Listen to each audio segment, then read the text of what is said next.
नमस्कार, मैं रवीश कुमार। जंतर मंतर लोगों से भर गया है। जंतर मंतर ने उस डर को छू मंतर कर दिया है जिसे मान लिया गया कि अब यही भारत की जनता का कैरेक्टर हो गया है। डरना, दुबक जाना, सहम जाना, तमाम गलतियों को देखकर भी कुछ नहीं बोलना। मगर जंतर मंतर की तरफ जनता की सैलाब डर को बहा ले गई है। सुबह हुई नहीं कि लोगों का आना शुरू हो गया।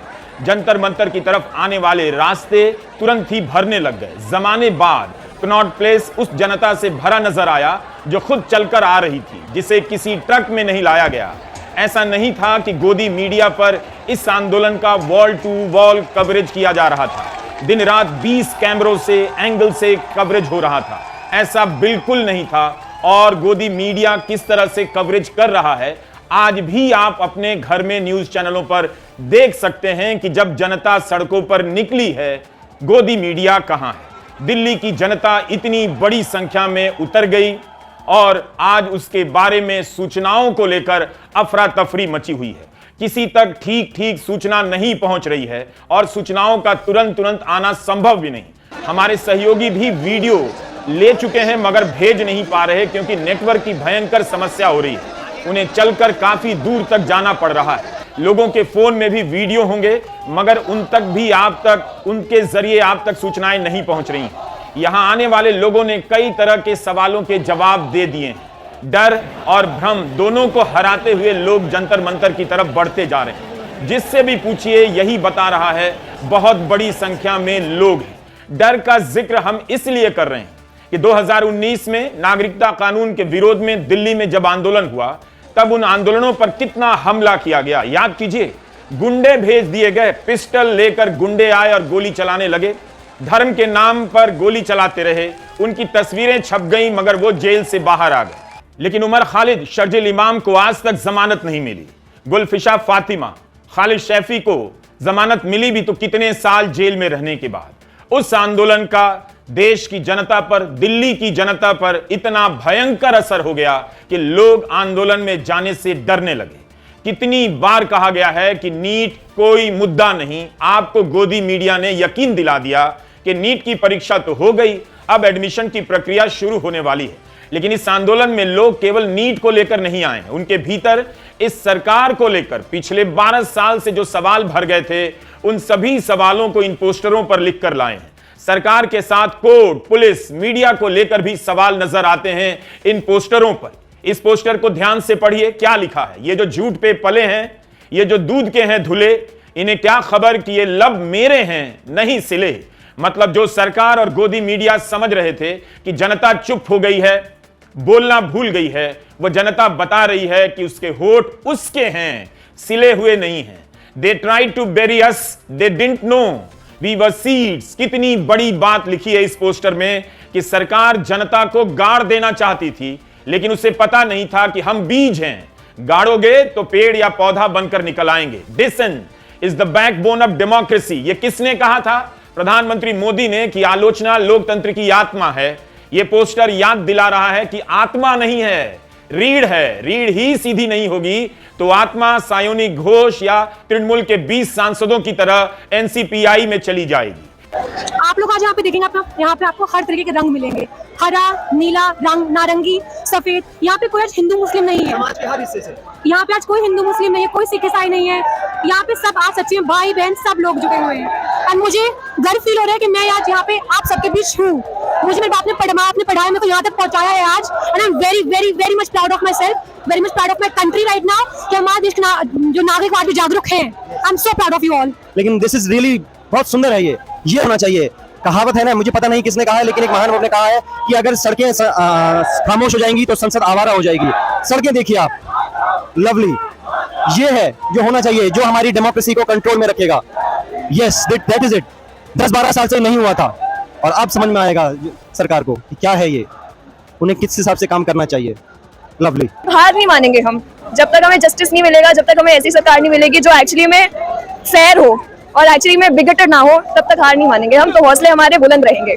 सब लोग बहुत अच्छे से रह रहे हैं, हम पूरी रात यहाँ रहे हैं। बार बार सिर्फ यही अनाउंसमेंट्स हुई है कि कोई वायलेंट नहीं होगा, कोई किसी और को वायलेंट होने नहीं देगा। बार बार सिर्फ हमारी आपस में भी हम एक दूसरे का ख्याल रख रहे हैं और साथ में चेक में भी रख रहे हैं कि किसी को हम ऑप्शन ही नहीं देंगे, मौका ही नहीं देंगे बोलने का कि हम वायलेंट है, हम दहशतगर्द है, हम गद्दार हैं देश के।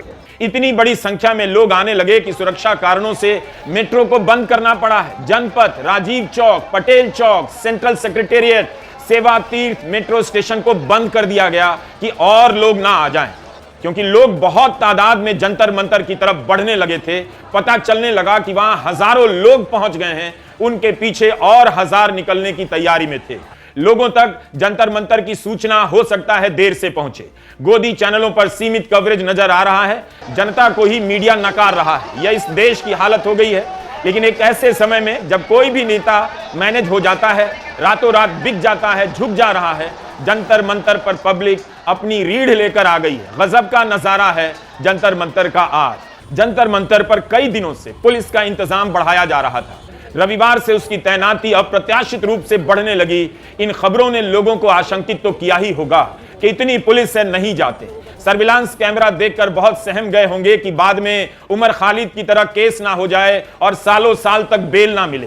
टीयर गैस गन का वीडियो वायरल होने लगा और इसे देखते देखते शायद लोग नॉर्मल भी होने लगे कि पुलिस अब इतना ही कर सकती है।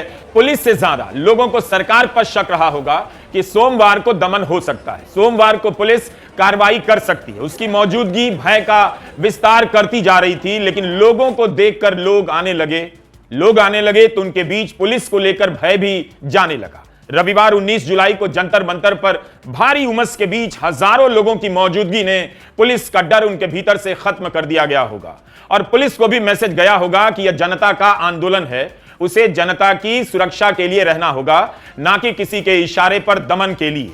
मूल बात है, सोनम वांगचुक को उठाने के अलावा दिल्ली पुलिस अपनी ताकत से प्रदर्शन को तोड़ नहीं पाई, क्योंकि जनता इस बार सरकार और पुलिस के डर से आजाद हो गई है। उसी डर से निकली जनता ने जंतर मंतर को सुबह सुबह भर दिया। उन सभी लोगों को जवाब दिया है जो घर बैठकर तरह तरह का डर पाल रहे थे। मुर्गी पालन की तरह भारत में डर पालन एक उद्योग हो गया है लोकतंत्र को दबाने का। याद कर रहे हैं लोग कि कहीं दमन तो नहीं होगा। सीआरपीएफ के 5000 जवान तैनात किए गए, दिल्ली पुलिस की भी भारी तैनाती की गई। आज जनता ने पुलिस के पांव ही बांध दिए। जनता के साथ आप हमेशा लाठी की भाषा में बात नहीं कर सकते हैं, केस और कोर्ट से उसे डरा नहीं सकते। 20-20 साल तक जेल में ठूस कर 2-4 साल तक जनता डरी रह सकती है, मगर जनता उसके बाद फिर से निकलेगी जिस तरह से 20 जुलाई को निकली। तो यहाँ पर इतनी सर्वेलेंस है, उस बात से आपको कोई घबराहट चिंता नहीं है? ऐसा डरने वाला तो कोई वो नहीं, क्योंकि अब as being a civil servant इतना हम हिस्ट्री में पढ़े हुए हैं कि जितने भी फ्रीडम फाइटर्स थे वो डरते नहीं थे कुछ भी हो जाए। कितना डराया गया था उनको, तो वो तो एक ऐसा तो डर, वो डर तो बिल्कुल भी नहीं है। बिल्कुल नहीं डर लग रहा है। ये लोग मैम दबाना चाहते हैं सरकार को। पहली बात तो ये है कि इतनी असंवेदनशील हो गई है कि एक जिन्यून मुद्दा है, ज्वलंत मुद्दा है। ये एक ऐसा कोई मुद्दा नहीं है कि धर्म है या ऐसा कोई मुद्दा हो। ये आम जो है स्टूडेंट जो हैं, जो मेन तबके के, जो समाज में सबसे नीचे वाला तबका है, स्टूडेंट है, उनकी आवाज़। तो आज जब मैं यहाँ पहुंची मैंने मम्मा को बोला कि मम्मा don't think I am all alone, there are so many girls, there are so many people around and I don't feel scared. आने से पहले थोड़ा सा लग रहा था कि क्योंकि बहुत सारी पुलिस वाले वीडियोस भी मैंने देखे थे, but now I am like at ease and I am really enjoying this place. तब आपको लाठी से डर नहीं लगता? तो जंतर मंतर से बड़ी खबर क्या है? जंतर मंतर से बड़ी खबर है जनता का डर से निकलना। वह घर से तो रोज निकल रही थी, दफ्तर जाने के लिए, सब्जी खरीदने के लिए, एसआईआर की लाइन में लगने के लिए, वोटर लिस्ट से नाम कट जाने पर भी चुप रह जाने के लिए। पश्चिम बंगाल में 27 लाख लोगों के नाम वोटर लिस्ट से कट गए, उनकी वोटिंग के अधिकार छीन लिए गए। 27 लाख लोग एक जगह जमा नहीं हो सके क्योंकि उनके भीतर डर बैठ गया था। वे अपने भीतर डर की लाश को लेकर पूरे चुनाव ताकते रहे। वोट का अधिकार छिन गया। हाउसिंग सोसाइटी का एक भी कम्युनल अंकिल नहीं बोला कि गलत हुआ। इसीलिए जंतर मंतर की तरफ जनता का निकलना हाल फिलहाल के दशकों में एक बड़ी घटना है। जनता आज घर से नहीं निकली है, डर से निकली है। और डर किन सवालों से? किन सवालों को पूछने से रोकने के लिए लोगों को डराया गया। यही कि नौकरी क्यों नहीं मिल रही, उनका पेपर सेफ क्यों नहीं है, E20 को लेकर क्यों नहीं बोल पा रहे हैं, उनकी गाड़ी का माइलेज अगर कम हो रहा है तो बोलने की हिम्मत क्यों नहीं जुटा पा रहे हैं, क्यों 20-20 लाख की कार का मालिक होकर भी थर थर कांप रहे हैं? एक मंत्री जो बार बार अपने काम में फेल होता गया, लगातार उसकी निगरानी में पेपर व्यवस्था खत्म होती रही, करोड़ों छात्रों के भविष्य के सारे अवसरों को इन कारणों से रोक दिया गया। उन छात्रों को यह सवाल पूछने का भी अधिकार नहीं मिला कि क्यों उनके साथ ऐसा हुआ, क्यों वह मंत्री अभी तक पद पर है। 1 महीने से जंतर मंतर का आंदोलन चल रहा है। सरकार के किसी मंत्री, किसी विधायक, सचिव तक ने यहां आकर छात्रों से बात करना जरूरी नहीं समझा। क्या हजारों छात्रों की मांग इतनी फजूल है कि उनसे संवाद तक नहीं किया जाए? बीजेपी ऐसी पार्टी नहीं है जो मौके पर जाने से बचे। टीएमसी सरकार के दौरान जब संदेश खाली का मामला सामने आया तो बीजेपी के नेता पुलिस से लड़कर भी वहां तक जाना चाहते थे, दिल्ली से पहुंच गए। लटियंस दिल्ली से 2 किलोमीटर दूर बैठे बीजेपी के नेताओं को 1 मिनट के लिए भी नहीं लगा कि किसी को वहां जाना चाहिए। प्रधानमंत्री को परीक्षा पे चर्चा का कार्यक्रम अब बंद कर देना चाहिए।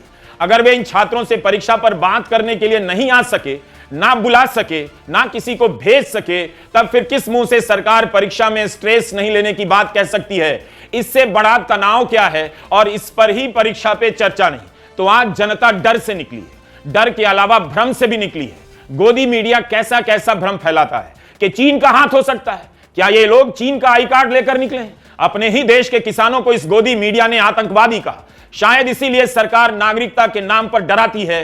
पहले गोदी मीडिया लोगों को डराता था कि इनके पीछे सोरोस है, इनके पीछे चीन है, पाकिस्तान है। अब सरकार नागरिकता का डर पैदा कर रही है कि पासपोर्ट नागरिकता का प्रमाण नहीं है, तो वोटर आई कार्ड नहीं है, तो ये नहीं है, वो नहीं है। ये सब इसलिए कि आवाज उठाने वाले किसी राकेश या रंजन को कह दिया जाए कि ये भारत के नागरिक नहीं है। ये चीन के इशारे पर बोलने वाले लोग। दूसरा भ्रम होता है कि आंदोलन में सरकार के लोग घुस गए हैं, सरकार मैनेज कर रही है। रविवार को जब गीतांजलि एंगबो ने कहा कि सोनम वांगचुक अनशन तोड़ देंगे अगर राजनीतिक दल के लोग उनसे मिल लेंगे और आश्वासन देंगे कि संसद के सत्र में शिक्षा की जवाबदेही पर चर्चा होगी, तो लोगों में भ्रम फैला कि क्या मैनेज हो गए। फिर सोनम वांगचुक ने पत्र लिखा, वही बात लिखी कि अगर सरकार शिक्षा के क्षेत्र में हाल की नाकामी की जवाबदेही स्वीकार करती है तो अनशन वापस ले लेंगे। इसमें इस्तीफे की मांग ही नहीं, उन्होंने इस्तीफा लिखा ही नहीं। उन्होंने लिखा कि अगर कॉकरोच जनता पार्टी के नुमाइंदे संसद की गेट तक पहुंचेंगे और वहां अलग अलग दलों के सांसद उन्हें आश्वासन देंगे कि संसद के सत्र में चर्चा होगी तो अनशन तोड़ देंगे। कोई नहीं चाहता कि अनशन अनिश्चित काल के लिए चले और किसी की जान चली जाए, लेकिन सोनम वांगचुक के इस बयान से भ्रम फैला। लोग सवाल पूछने लगे कि अलग अलग दल के लोग क्यों आएंगे? आना तो सरकार को चाहिए, बीजेपी को चाहिए, जिसके एक इशारे पर या जिसके लिए तमाम विपक्षी दल टूट जाते हैं, बीजेपी में मिल जाते हैं, या बीजेपी के लिए किसी कागजी पार्टी में मिल जाते हैं। सोनम वांगचुक के इस पत्र को लोगों ने इस तरह से देखा कि यह आंदोलन मैनेज नहीं हुआ, नेता मैनेज हो सकता है। लोगों ने इस बार इस भ्रम को भी तोड़ दिया, बता दिया कि नेता मैनेज होते रहेंगे मगर लोगों का आंदोलन मैनेज नहीं होगा, चलता रहेगा। यह बहुत बड़ा संदेश है जंतर मंतर से। आज अगर सारे नेता मैनेज हो जाते, मान लीजिए ऐसी स्थिति आती है विपक्ष में कोई सांसद खड़ा नहीं रहता, सारे सांसद तोड़कर बीजेपी में मिला दिए जाते हैं, तब क्या इस देश की जनता लोकतंत्र को चबाकर निकल जाएगी? तब भी जनता जंतर मंतर के लिए निकलती रहेगी जिस तरह से आज जनता निकली।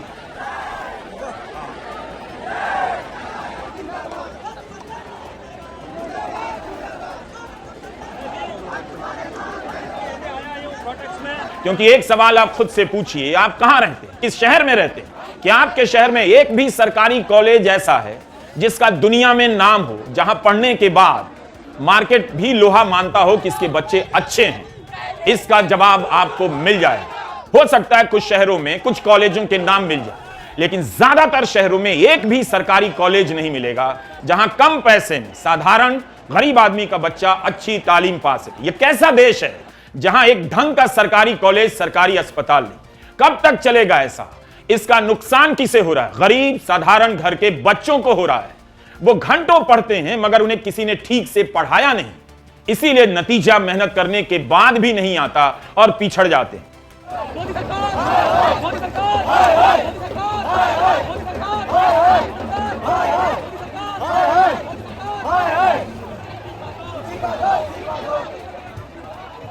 इस जनता को बाबाओं के पीछे लगाया जा रहा है कि अच्छे कॉलेज से नहीं, अब बाबा का आशीर्वाद आपकी किस्मत बदलेगा।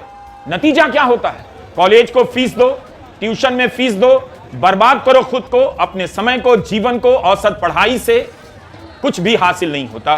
जो बचा था वो बाबा जी के चरणों में दे आए। तो आम आदमी को समझ आ रहा है, अभी समय लगेगा, लेकिन थोड़े बहुत लोगों को समझ आ रहा है।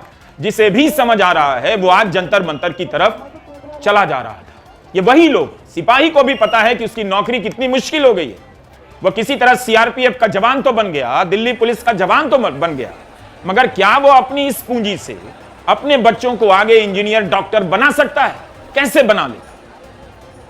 उसका बच्चा भी सिपाही बनने के लिए मैदानों के चक्कर काटता रह जाएगा और भर्ती परीक्षा में पेपर लीक का शिकार हो जाएगा। सिपाही बन भी जाएगा तो अग्निवीर की तरह उसकी नौकरी के नियम बदल दिए जाएंगे, उसकी नौकरी 4, 5, 6 साल की कर दी जाएगी। तो यह चक्र बन गया है। तो आज जंतर मंतर पर जनता ने डर, भ्रम और चक्र तीनों को तोड़ा। यह बड़ा बदलाव है। विपक्षी दलों ने जनता के इस आंदोलन को समर्थन देकर समझदारी का काम किया। सबने अपने अपने हिसाब से वक्त लिया। दिल्ली और देश की जनता ने भी वक्त लिया कि जो अनशन पर बैठे हैं उन पर कितना भरोसा किया जाए। कल वो बीजेपी में ही मिल जाएं, बीजेपी के इशारे पर ही काम करने लग जाएं। लेकिन जनता ने वक्त लिया और अब समझने लगी है कि नेता इस देश में बिकते रहेंगे, विपक्ष से तोड़कर बीजेपी की तरफ जाते रहेंगे। जनता के पास सवाल है कि क्या वह भी बिक जाएगी? जनता अगर खुद को बेच देगी, उसे बदले में क्या मिलेगा? घटिया कॉलेज, घटिया अस्पताल, नाली के पानी से भरी सड़क, यही मिलता है। जो सांसद बिकता है, पता कीजिए उसे क्या क्या मिलता है। मंत्री का पद मिलता है। अफवाहें फैलती हैं कि करोड़ों मिल गया, उसके मुकदमे बच गए।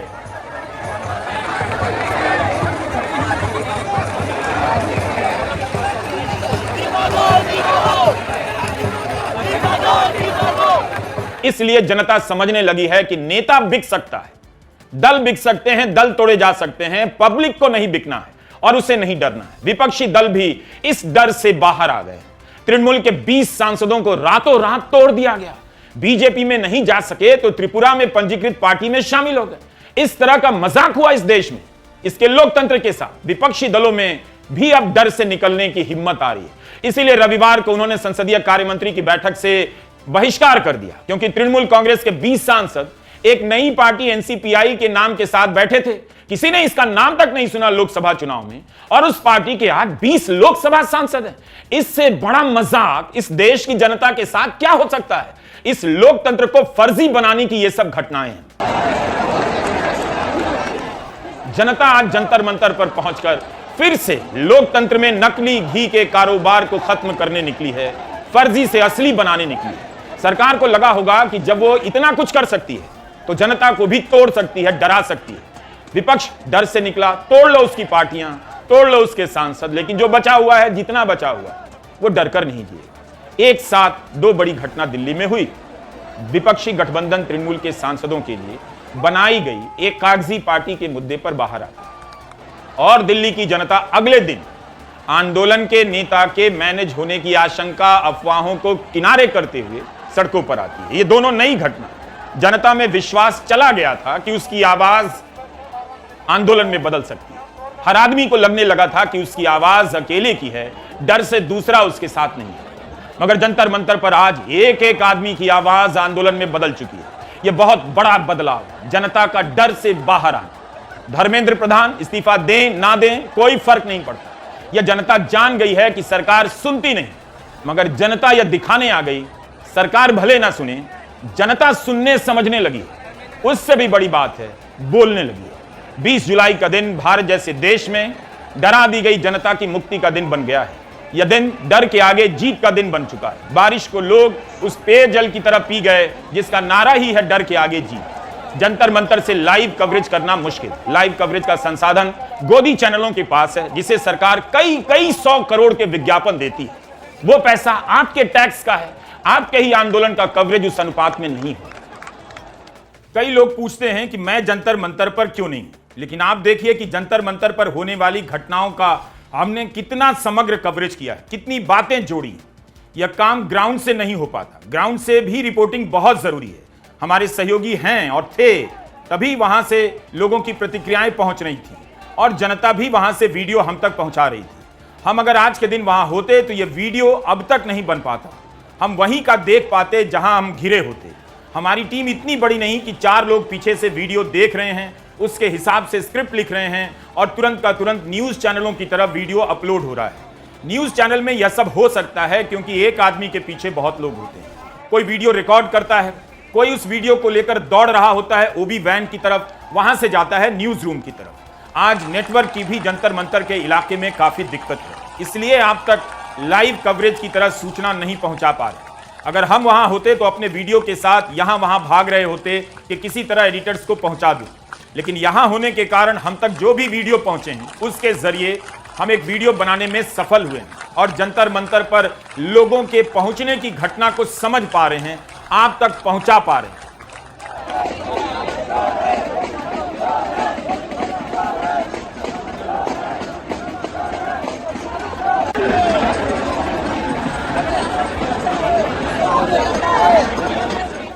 अच्छी बात है कि जनता को बिना मीडिया के सड़कों पर निकलना आ गया। वो कवरेज के लिए नहीं, अपना करेज दिखाने के लिए निकल रही है। करेज के साथ साथ करेजा भी कि उसकी छाती भले ही उन इंचों जितनी ना हो लेकिन बोलना जानती है। वो अपनी आवाज एक दूसरे को सुनाना चाहती है। यह संसद मार्च नहीं है, संसद तक मार्च नहीं है, यह जनता का मार्च है। उसके घर से उसके डर तक निकलने का मार्च है। वो घर से निकली थी और निकल गई डर से। नमस्कार, मैं रवीश कुमार।